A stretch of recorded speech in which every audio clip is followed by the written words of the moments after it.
Hey everybody, we are going into week 4, where we will talk about chapter 5. But before we do that, we're going to recap what we talked about last week, which was chapter 4, and we talked about financial forecasting. Something I want to point out with that I didn't mention before, because I really wanted you to understand some of the basic concepts that go into financial forecasting.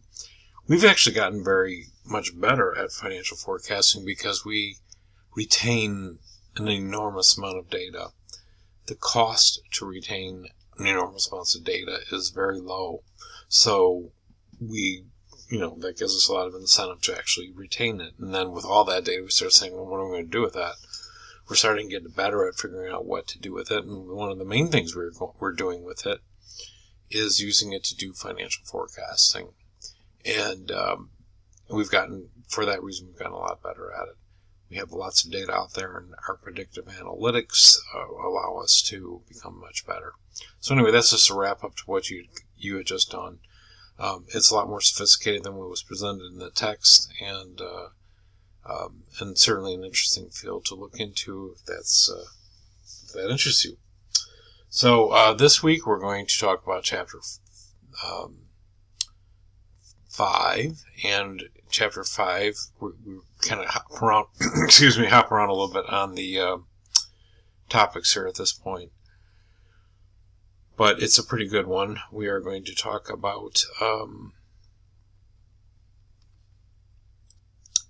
so in chapter 5, we're going to talk about operating and financial leverage.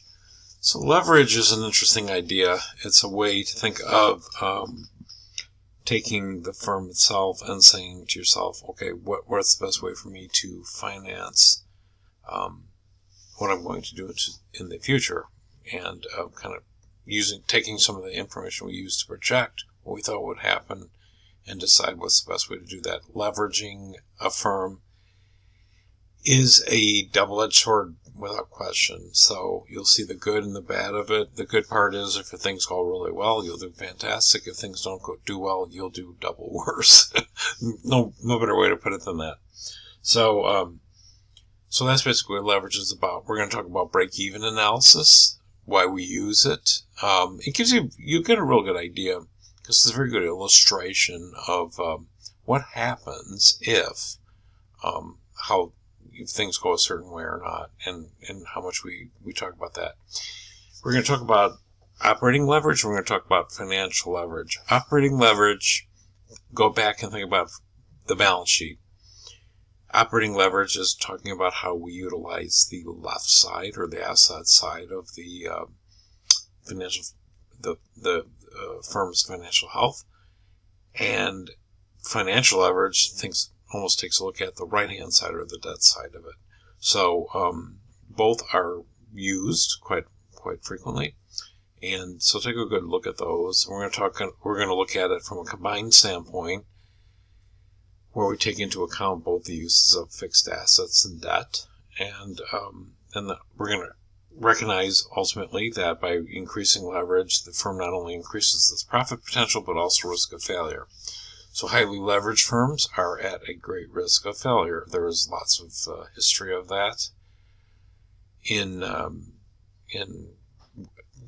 was not that uncommon back in the 80s and 90s that firms would buy themselves out with leveraging their debt, and they call those leveraged buyouts. So it's an interesting topic. Anyway, take a good look at it. I think you're going to learn some very important financial concepts here, so take your time looking through it. And again, if you have any questions or you have anything you want to talk about, don't hesitate to reach out to me, and we'll work through it. Okay? Best of luck, and keep going.